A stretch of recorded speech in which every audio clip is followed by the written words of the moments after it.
শুনিছো যে এপললে চিফ কৰক জিএমচিত নালাগে কিমান সঁচা কথা কৈছে এইটো সম্পূৰ্ণ মিছা কথা কৈছে তেখেতসকলে মই আপোনালোকৰ মাধ্যমত তেখেতক জনাব বিচাৰিম যে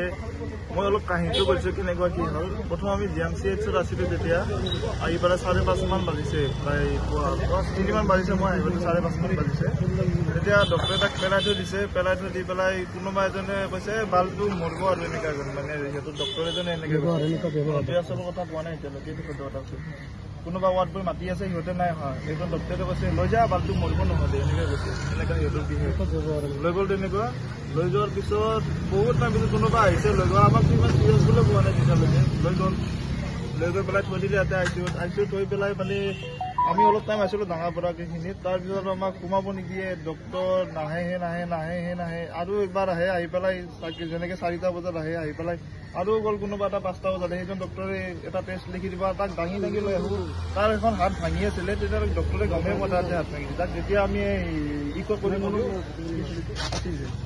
যেতিয়া মানে ইক'নে ইটো কি বুলি কয় সেইটো যেতিয়া কৰিব দিলে তেতিয়া গম পালে যে হাতখন ভাঙা ইমান চিঞৰিছে সি ইমান তথাপিও মানে না ডক্টৰ আহে নে কিবা আহে আৰু কিবা নিউৰলজিষ্টক লিখে নিউৰলজিষ্টটো নাহিলে আমি সিদিনাখন গুচি গ'লোঁ তেনেকৈ গৈ পেলাই পিছত আমি মাজতে আলোচনা কৰি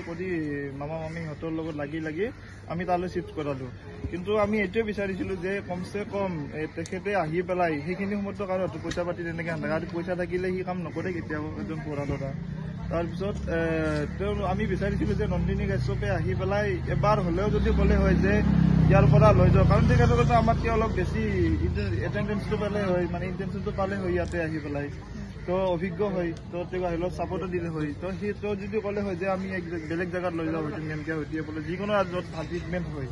তাৰপিছত যদি তেওঁ মানে আমাক 1 টকা সহায় নকৰিলে হয় যে মানুহটো মই আনি দিলোঁ চিফ্ট কৰোঁ এতিয়া 1 টকা নালাগে আমি তেতিয়াও সুখী থাকিলোঁ হয় তেওঁ সম্পূৰ্ণ মিছা কথা কৈছে আৰু যদি সঁচা কথা কৈছে তেতিয়াহ'লে মই আপোনালোকৰ আগত কাক কল কৰিছে কাক কি কৰিছে মই তেখেতক জনাই দিব মানে দি দিব দিছোঁ যাতে আমিও গম পাওঁ কাৰোবাক যদি কল কৰিছে বাহিৰৰ মানুহক তাৰপিছত যেতিয়া সিহঁতে এনেকৈ আছে কথা পাতি সিহঁতে আচলতে আমাৰ লগত এবাৰ কণ্টেক্ট কৰিছিলে কোনোবা এজনৰ লগত যিজন তেখেতৰ কাম কৰি আছিলে তেওঁ কৈছিলে যে সম্পূৰ্ণ ৰেছপনচিবিলিটি ল'ম নেকি আমাক সংবাদ মাধ্যমত নিদিব আমাকতো সেইবিলাক নাই সংবাদ মাধ্যমত দিনো আমি কি কৰিম তেওঁতো বহুত মানে ডাঙৰ মানুহ আমাৰতো এইবিলাক এবাৰ আমাৰ ল'ৰাটো বাচিব লাগে আমি কৈছোঁ হ'ব এখন নিদিওঁ আপোনালোকে যিমান পাৰে সহায় কৰে তিনিদিন হ'ল নাহিলে নেক্সট দিনাখন উল্টাখন মাৰিছে মানে ক'লে যে মোৰ পাৱাৰ আছে মোৰ পলিটিচিয়ান আছে মোৰ এইবিলাক একো নাই আপোনালোকে যি কৰে কৰক আমাক হোৱাটছআপত কল কৰিছে তাতে দেৱত কৰিব নোৱাৰো কিবা কৰিব নোৱাৰো আমিতো সেইখিনি আমাৰ দেৱত মেণ্টেলিটিও নাই তেওঁ কৈছে যে মই আপোনালোকে যি কৰে কৰক মই একো ৰেছপনচিবিলিটি নলওঁ তাৰপিছত এনেকৈ কৈ পেলাই কোনোবা কৈছে মোৰ মন্ত্ৰী আছে পুলিচ আছে মই যি কৰিব লাগে কৰিছোঁ মই পুলিচক ফোন মাৰিছোঁ এনেকুৱা আৰু MVI আমি শুনামতে MVI ৰিপৰ্টৰ পৰা 15 মিনিটতে খতম আৰু মানে গাড়ী চাড়ী চব গুচি গ'ল আচলতে তেখেতসকলে ভবা নাছিলে মানে তেওঁ আৰু পুলিচে অলপ চাইড কৰাইছে যে আমি মানে একো অসুবিধা হোৱা নাই কিন্তু তাৰপিছত সেই গম পালোঁ এনেকুৱা কৈছে তাই আমাক ফোন মাৰিছিলে হোৱাটছআপ কৰি মাৰিছিলে তাই সেইটো তাই আমাক তাত কৰিছিলে মই জনাইছোঁ আপোনালোকক সেইটোৱে আছিলে তাৰপিছত ক'লে যে এনেকৈ তাৰপিছত আমি ভাবিলোঁ নহয় আমি মানে এনেকৈ আৰু একো নাপাম আমি পেচেণ্টটো আমি নিজে চাব লাগিল বাকী সংবাদ মাধ্যমক আমি জনাই দিওঁ তেতিয়া আপোনালোকে সহায় কৰিছে যথেষ্ট সহায় কৰিছে আমাক লগতে অসমৰ ৰাইজেও তাৰপিছত আপোনালোকে আহিলে তাৰপিছত সেই নহ'লেতো আমি যদি এনেকৈ থাকিলোঁ হয় এইখিনিও গম নাপায় যে তেখেত যে নন্দিনী কাশ্যপ তাৰপিছত গ'ল যেতিয়া এপলত হস্পিটেল চিফ্ট হ'ল সিদিনাখন তেখেতসকলে ভাবিলে নেকি যে ইমাৰ্জেঞ্চি হ'ল আৰু তাৰ কাৰণে চিফ্ট কৰালে তাৰপিছত ৰাতি প্ৰায় 10 মান বজাত বাপেক আহিছে লগত 6জনমান মানুহ আনিছে আৰু বাকী কোনো নাই কেৱল কৈ আছে সংবাদ মাধ্যম আছিল আমি সেইবিলাকতো মাথা মাৰা নাই আপোনালোকৰ আছিল তেতিয়া তেওঁ আহিছে 10:30 মান বজাত আহি পেলাই চালে পেচেণ্টটো সোমাব নিজে মানে এনে তথাপিও আমি ক'লোঁ এনে কেছত আহিছে তো সোমাব দিলে চালে তাই পেলাই ক'লে হ'ব হেৰি এনে ভাল হৈ যাব তাৰ টেনশ্যন নাই ভাল হৈ যাব আৰু কৈ পেলাই মাত্ৰাত যে গুচি গ'ল আমি ক'ত পইচা কথা সেইখিনিয়ে কথা আছিল